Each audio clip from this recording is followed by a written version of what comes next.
esse é o vídeo de suporte 2 de 2, referente à aula 5, Reações envolvendo bases e nucleófilos, parte 1, da disciplina PQI 535, Mecanismos de Reações Orgânicas, do Programa de Pós-Graduação em Agroquímica da Universidade Federal de Lavras.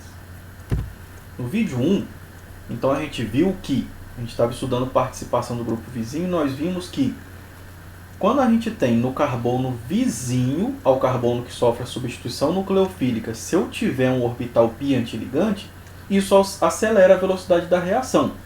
O estado de transição, os pares de elétrons do estado de transição podem se aproveitar e se sobrepor parcialmente com o orbital pi antiligante. Isso estabiliza o estado de transição e a reação aumenta a sua velocidade. Quanto menor o nível de energia do estado de transição, mais fácil é de acessar ele e mais rápido a reação se processa. Mas a gente viu também que quando eu tenho um carbono, eu tenho outro carbono e depois um grupamento, por exemplo, nitrogênio, um enxofre, átomos contendo pares de elétrons livres, nós vimos no vídeo 1, que isso também acelera a reação porque forma um intermediário cíclico.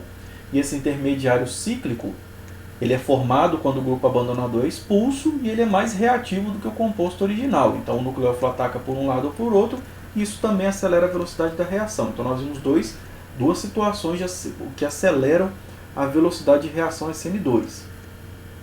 Então agora aqui a gente vai continuar vendo que não necessariamente eu preciso aqui nessa posição, separado um átomo, dois átomos, três átomos, o terceiro átomo não precisa ser necessariamente um átomo contendo pares de elétrons livres, que nem a gente viu no final do vídeo 1, nitrogênio, enxofre. Quando eu tenho anel aromático, acontece a mesma coisa, a reação acelera e se você usar carbono marcado, olha o que acontece, o carbono marcado em metade da reação aparece aqui, na outra metade aparece acoplado diretamente ao nucleófilo. Nesse caso, o nucleófilo é o mesmo utilizado anteriormente, o acetato.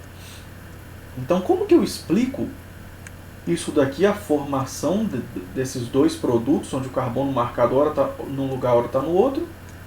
E qual que é o mecanismo que explica isso daqui? Por que essa reação também ocorre numa velocidade maior do que se não houvesse nada conectado aqui, se não houvesse nada aqui próximo de onde ocorre a reação de substituição? Bom, se esse carbono marcado de novo apareceu ora num carbono, ora no outro, isso indica a formação daquele sistema cíclico de 3 membros, que a gente viu no final do vídeo 1. Então, de alguma maneira, parece que está ocorrendo a formação desse sistema cíclico de 3 membros aqui também. Mas por quê? Vamos examinar melhor. Olha a estrutura desse reagente. Está aqui um átomo de oxigênio com seus pares de elétrons livres, um anel aromático. Está tudo alinhado no espaço, com esse átomo de carbono aqui, que nesse caso é o átomo de carbono que começou marcado para a gente rastrear ele até o final da reação. Esses pares de elétrons, pessoal, vizinho anel aromático, podem conjugar com ele. A gente pode desenhar contribuinte de ressonância e a gente vai descobrir que a presença desse oxigênio coloca carga negativa nos carbonos orto e no carbono para. Está aqui um dos contribuintes de ressonância que é possível de se desenhar. Se você quiser, você pode desenhar os outros aí no seu caderno. Eu quero enfatizar esse contribuinte de ressonância aqui. A presença desse átomo de oxigênio faz aparecer esse contribuinte de ressonância que tem uma carga negativa nesse carbono impara. Esse par de elétrons impara, pessoal, que está no carbono na posição para, ele está num orbital 2p. Olha o que eu tenho aqui na verdade. Então, alinhado aqui com esse oxigênio anel aromático, quando esse par de elétrons livre está no carbono, ele está aqui no orbital 2p, e aqui eu tenho o carbono CH2 marcado, aqui um carbono que tem um bom grupo abandonador. Olha o que fica de frente para esse par de elétrons livre. O orbital antiligante da ligação carbono-oxigênio desse excelente grupo abandonador que é o tosilato. Então isso significa que essencialmente o que eu tenho aqui, quando eu olho a estrutura aqui, eu não estou enxergando, mas aqui eu tenho um átomo que tem um par de elétrons livre próximo ao carbono que tem um grupo abandonador. Isso quer dizer que vai acontecer exatamente a mesma coisa que você viu anteriormente. O fato de ter um par de elétrons nesse terceiro átomo, depois do átomo que vai sofrer a substituição, 1, 2, 3, quando o terceiro átomo tiver um par de elétrons livre, ele pode promover um ataque nucleofílico SN2, fazendo esse carbono se acoplar a esse, ó, formando essa nova ligação. Enquanto aqui, o grupo abandonador sai na forma de tosilato, com carga negativa estabilizada por ressonância, formando esse intermediário, que tem aqui um sistema cíclico de 3 membros e um dos carbonos é um carbono marcado. Agora, se eu tenho um nucleófilo no meio reacional, o acetato, por exemplo, o que vai acontecer é que eu tenho esse carbono, eu tenho esse carbono. Tenho duas opções de ataque nucleofílico. Vamos imaginar primeiro se esse nucleófilo ataca aqui. Se ele atacar aqui, pessoal, ó, na hora que ele se ligar a esse carbono, essa ligação se rompe formando uma dupla aqui. Quebra essa dupla, forma uma dupla aqui, quebra essa dupla, o par de elétrons volta para cima do átomo de oxigênio, formando esse produto. Ó. Esse oxigênio se acoplou a esse carbono não marcado. Está aqui, ó, o carbono não marcado. Essa ligação que antes existia, carbono-carbono, ela se desfaz, voltando a formar a ligação dupla no anel aromático, que volta a jogar o par de elétrons em cima do átomo de oxigênio, desfazendo a carga positiva que ele tinha. Isso explica metade do produto. A outra metade pode acontecer exatamente igual, só que no carbono marcado. E se o nucleófilo atacar por aqui, o sistema cíclico tensionado está tensionado e os dois carbonos são eletrofílicos. Os dois podem sofrer um ataque nucleofílico do nucleófilo. Ó. Então ele pode atacar aqui esse carbono, a mesma coisa acontece, essa ligação se quebra e já forma uma dupla aqui. Empurrando essa dupla para cá, devolvendo o par de elétrons para o oxigênio, formando aqui esse produto. Só que agora o oxigênio se acopla ao carbono marcado. O outro carbono ele fica conectado ao anel aromático. Essencialmente o mecanismo é o mesmo. Essa reação, pessoal, ela é muito acelerada quando eu tenho aqui grupos doadores de densidade eletrônica nessa posição. Ó. Quando eu tenho um grupo doador de densidade eletrônica, como um oxigênio com par de elétrons livres, um nitrogênio com par de elétrons livres, um enxofre, esses grupos doam densidade eletrônica por ressonância e fazem a carga negativa nesse carbono para aumentar. Isso acelera a formação desse intermediário e acelera a formação dos produtos. Agora, quando aqui em par eu tenho um grupo nitro, eu tenho um grupo cetona, um grupo aldeído, grupos que são retiradores de densidade eletrônica, grupos que retiram densidade eletrônica não vão fazer aparecer uma carga negativa nesse carbono impar. O resultado é que esse intermediário não é formado com facilidade, ou muitas vezes nem é formado. Esse ataque nucleofílico não ocorre, a velocidade dessa reação diminui muito. Então, para essa reação ocorrer e formar esse intermediário, que tem o nome de íon fenônio, como a gente acabou de ver no título do slide anterior, eu tenho que ter grupos doadores de densidade eletrônica. Principalmente por ressonância, para aumentar a carga negativa do carbono impar. Então ele promoveu um ataque nucleofílico nesse carbono e formar um intermediário cíclico de 3 membros. Agora a gente entra para a substituição nucleofílica em carbonos sp2. Nós vimos até agora só substituição nucleofílica em carbono sp3. Mas carbono sp2 também sofre ataques de nucleófilos. Olha um exemplo aqui. Ó. Esse é um carbono sp2. Um carbono sp2 ligado a um oxigênio, a um grupo R e um grupo que eu vou chamar de L. Se eu colocar um reagente contendo um carbono sp2 na presença de um nucleófilo correto, o que acontece é que o nucleófilo pode promover uma substituição nesse carbono eletrofílico e esse nucleófilo pode terminar conectado nesse carbono eletrofílico, já que ele é positivo por estar ligado ao oxigênio, e expulsar um grupo abandonador. Olha como essa reação se parece com tudo que a gente viu até agora. O nucleófilo ataca o carbono e expulsa o grupo abandonador.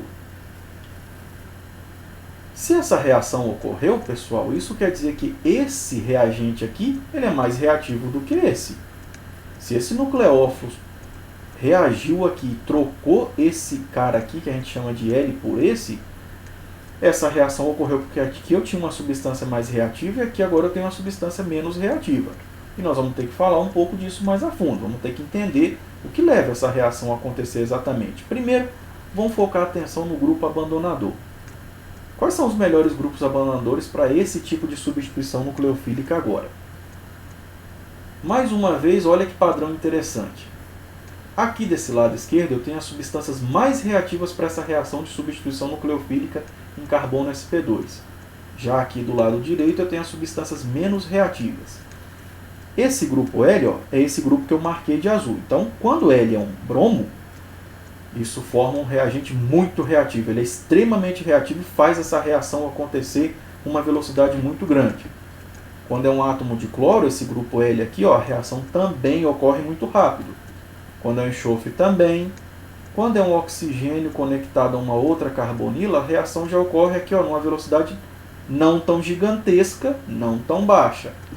Quando é um oxigênio unido a um hidrogênio ou uma cadeia carbônica, agora a velocidade começa a cair bem. Quando é um nitrogênio, cai mais ainda. Quando esse R aqui é um carbono ligado aqui diretamente ou um hidrogênio, agora isso daqui não sai com muita facilidade não. Agora eu tenho uma substância muito menos reativa do que eu tinha aqui à esquerda. Por que isso acontece, pessoal? Por que aqui eu tenho substâncias mais reativas e aqui menos reativas? Eu estou comparando grupos abandonadores, pessoal. Ó, quando aqui o bromo sai, o L sai, ó, quando o bromo sai e forma um íon brometo, uma carga negativa, é um átomo grande polarizável. Ó. Cloro também, enxofre também, são átomos que são bons grupos abandonadores. Eles podem sair e acomodar carga negativa. Eles não se incomodam. Se aqui for um reagente, ó, que tem carga negativa concentrada e está desesperado para perder essa carga, esse aqui aceita sair para que esse pobre coitado aqui se conecte e perca essa carga negativa que está incomodando ele. Então esses aqui são grandes polarizáveis, eles não reclamam de ter carga negativa. Então se aqui tiver um que reclama, esses aqui vão sair sem reclamar. Já aqui, ó, então esses aqui, átomos grandes e polarizáveis, são excelentes abandonadores. Já esse aqui é classificado como só um bom abandonador. Porque agora, pessoal, tenho carga negativa num átomo pequeno, não polarizável, mas pode se estabilizar por ressonância. Então isso daqui faz essa base conjugada ser um pouco mais fraca e ela aceita sair, mas não é tão bom igual eu tenho nesses casos anteriores. Agora aqui eu já tenho uma situação muito difícil. Raros são os momentos em que o oxigênio vai sair com carga negativa, seja esse R um hidrogênio ou uma cadeia carbônica. Nós até vamos ver casos em que isso daqui sai como grupo abandonador sim. Íons alcóxidos e grupos hidróxidos podem sair como grupo abandonador se já na próxima etapa eu tiver algo para estabilizar esse cara.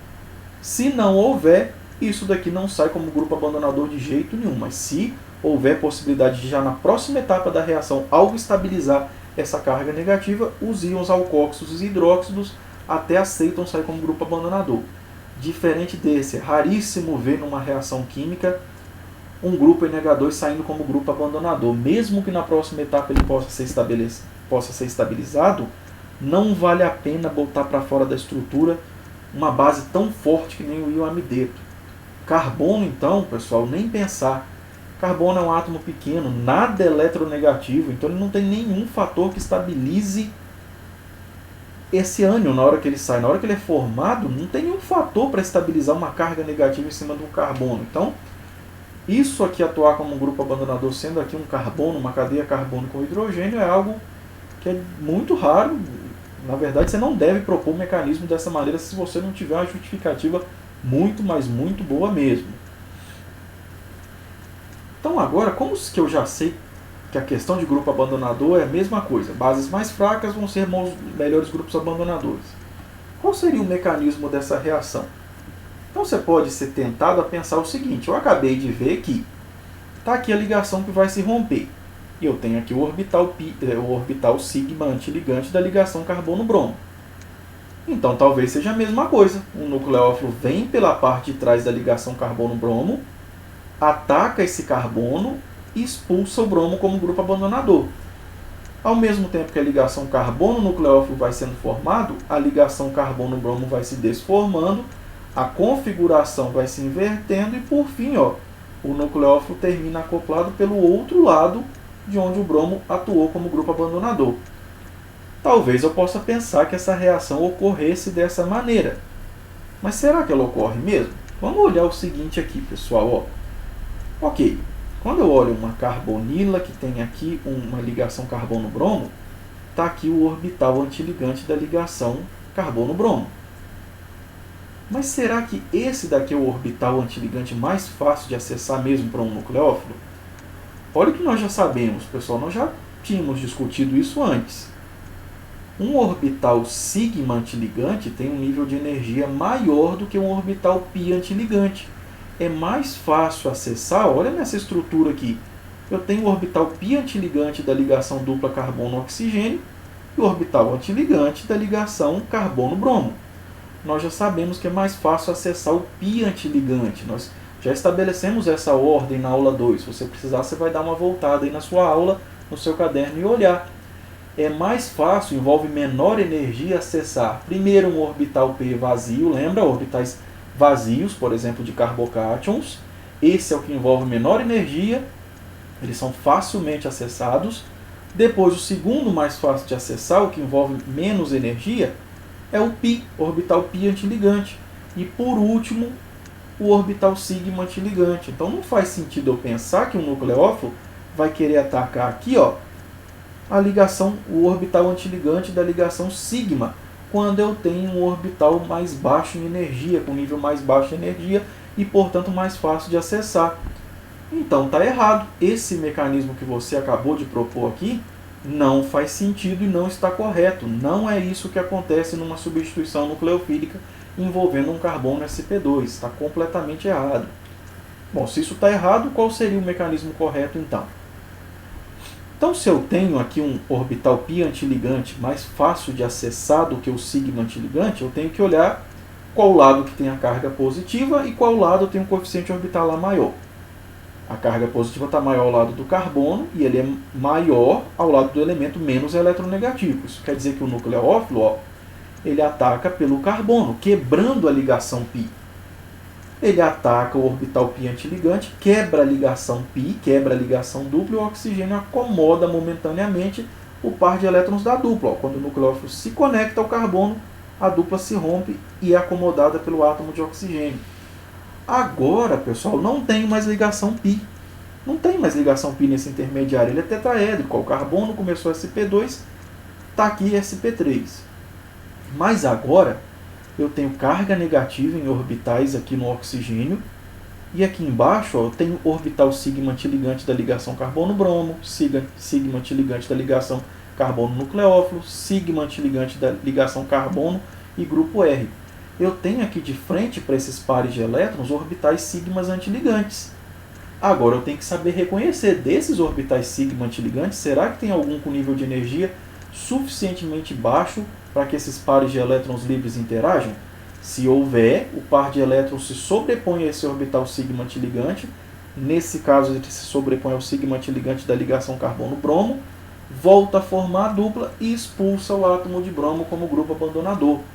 Nós vimos esse tipo de reação na aula passada, mas agora a gente está fazendo um aprofundamento muito maior, olhando essa reação em termos de orbitais.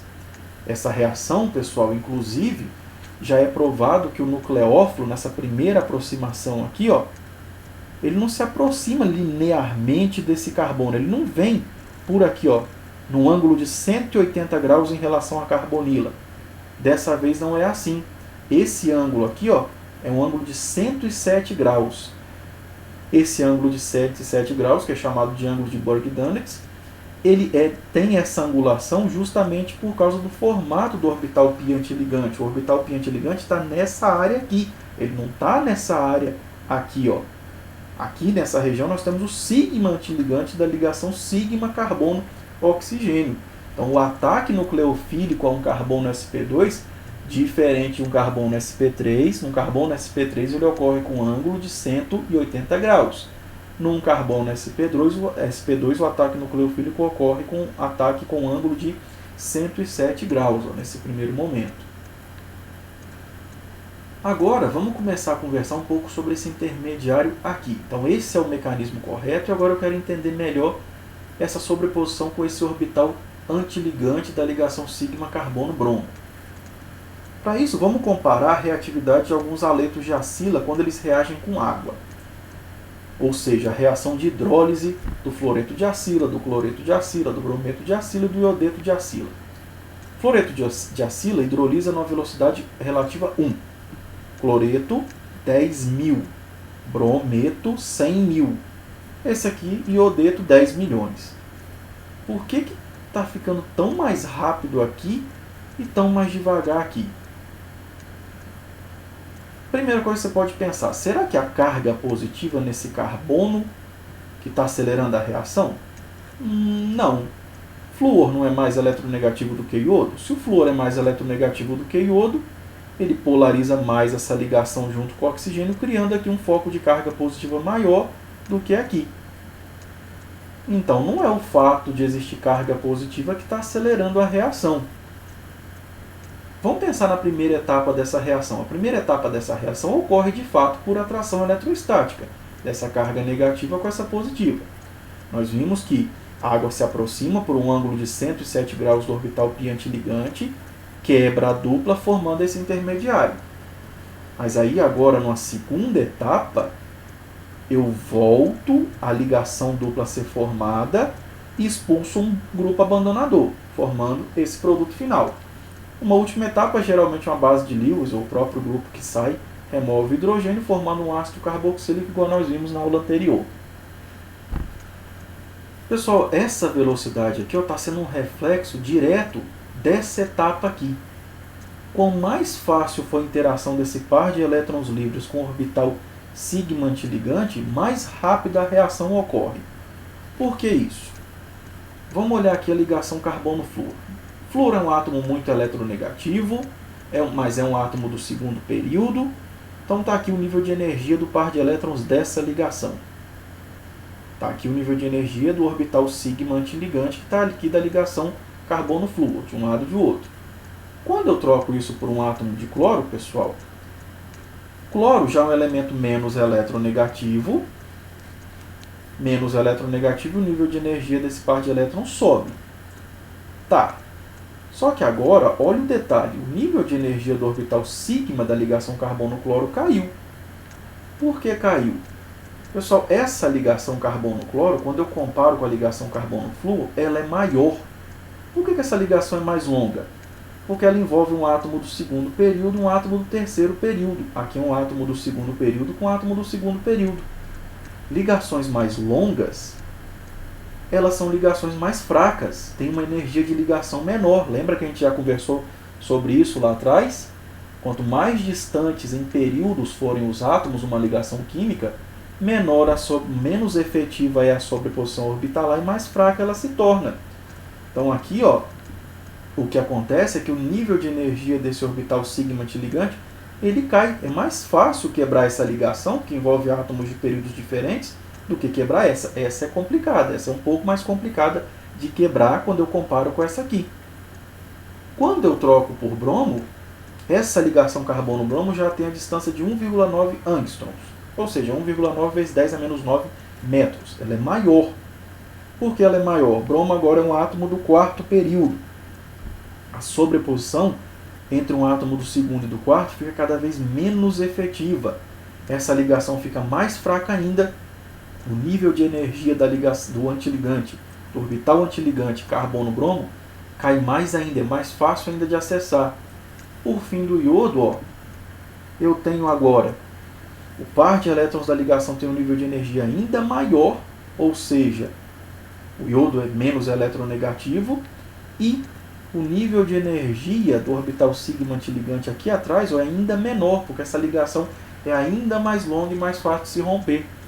É por isso que esse cara sofre hidrólise mais rápida, é por isso que eu troco a ligação carbono-iodo por carbono-oxigênio mais rápido do que eu troco carbono-flúor por carbono-oxigênio. Se você voltar no modelo ali atrás, você viu que esse sofre hidrólise muito rápido quando eu comparo com esse. É porque quando se forma aquele intermediário, quando a água ataca aqui, quebra a dupla, ela vem para o oxigênio, esse intermediário negativo interage muito rápido com o orbital sigma antiligante da ligação carbono-iodo, porque ele tem um nível de energia muito baixo. Aquele intermediário forma e imediatamente o par de elétrons do oxigênio já volta a formar a dupla e expulsa o átomo de iodo como grupo abandonador. O truque está aqui, no nível de energia que a gente tem quando eu comparo a ligação carbono-flúor, carbono-cloro, carbono-bromo e carbono-iodo. Olha um exemplo aí de mecanismo que a partir de agora você já vai ter que começar a entender melhor. Quando a gente coloca essa substância aqui em contato com malonato de dietila, na presença de metóxido de sódio e aquece, eu termino com esse composto aqui, ó. Agora a gente tem que saber analisar material de partida e produto. Quando eu faço isso, pessoal, dá para ver que esse grupo aqui é esse grupo aqui. Eu estou vendo que esses dois nitrogênios são esses dois nitrogênios aqui. E se eu tenho aqui 1, 2, 3 carbonos, olha aqui também, 1, 2, 3 carbonos. Me parece que essa parte de cima da molécula veio dessa parte e essa parte de baixo veio desse reagente aqui. Então, qual seria o mecanismo lógico para essa reação? Eu tenho aqui uma base muito forte. Nós vimos lá atrás também já que essa base vai remover o hidrogênio mais ácido dentre esses dois reagentes. O hidrogênio mais ácido é um desses dois hidrogênios aqui, ó. Quando essa base remover esse hidrogênio daqui, ele vai poder se estabilizar por ressonância em dois átomos que são mais eletronegativos do que se eu, por exemplo, removesse um hidrogênio daqui. Aí eu teria carga negativa em cima de átomo de carbono, embora deslocalizada por ressonância. Então, essa base tira um hidrogênio aqui desse grupo NH2, como nós já estudamos nas aulas anteriormente, e forma agora uma base muito forte e um bom nucleófilo. Nucleófilos com carga negativa são melhores que nucleófilos sem carga. Carga negativa, carga positiva. Atração eletrostática, primeiro fator que governa a reação química. Carga negativa, orbital pi antiligante, com nível de energia baixo e fácil de acessar. O que vai acontecer é que esse nucleófilo então vai se aproximar dessa carbonila com um ângulo de 107 graus, promovendo um ataque nucleofílico, quebrando a ligação dupla carbono-oxigênio.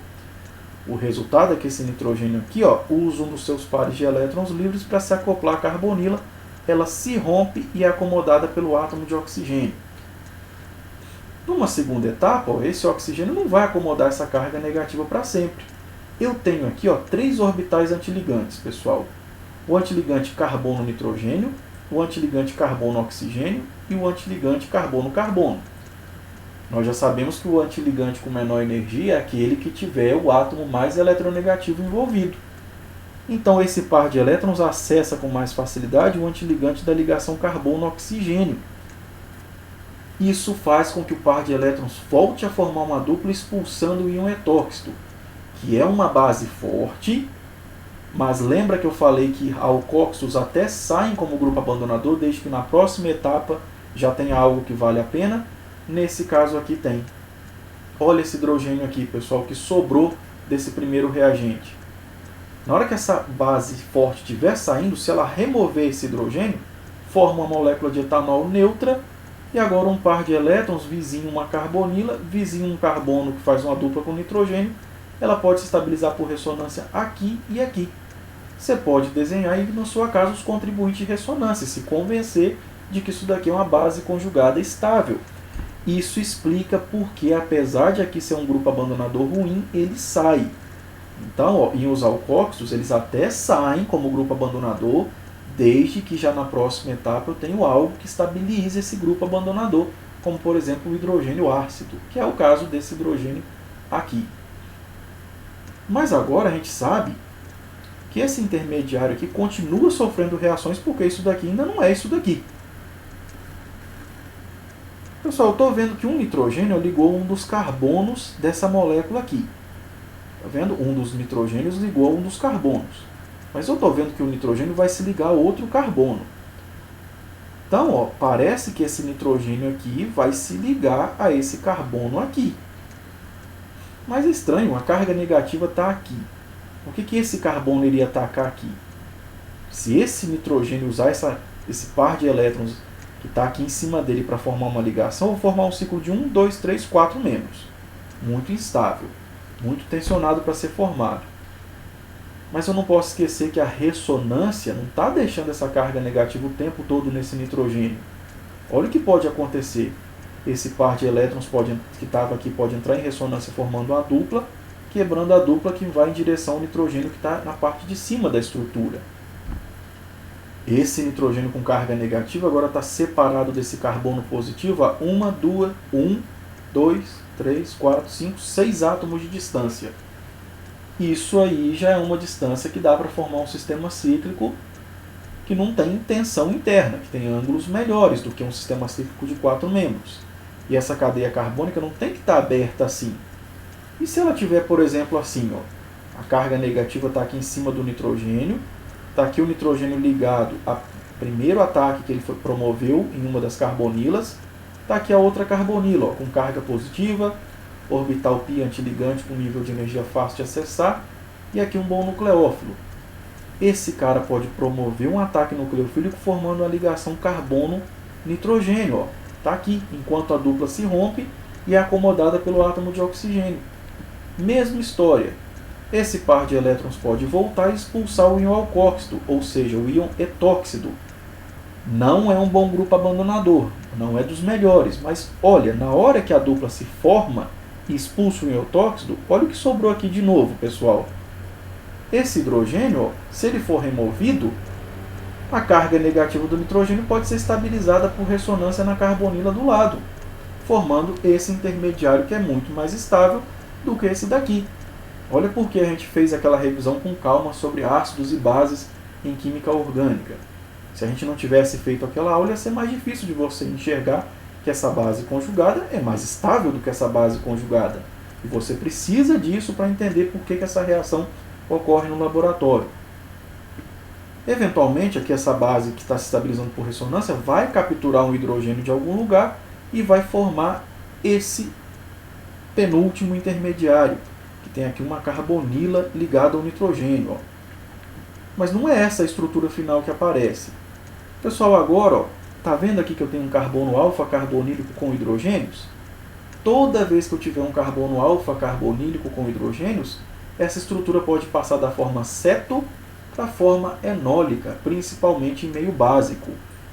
Você vai tentar pesquisar sozinho esse mecanismo, como que um grupo carbonílico contendo hidrogênios no carbono alfa se reorganiza para a forma enólica.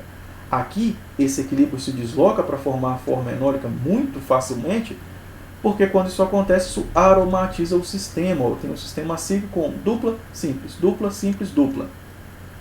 A aromatização do sistema faz esse equilíbrio ceto-enólico ser deslocado para a forma enólica e não para a forma ceto. Então você vai sozinho agora na sua casa fazer o mecanismo de como ocorre isso daqui.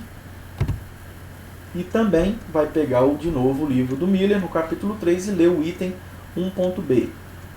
Lendo o item .b, você vai resolvendo os problemas 3.5 e 3.6. A leitura adicional é exatamente a mesma que a gente já viu no vídeo 1.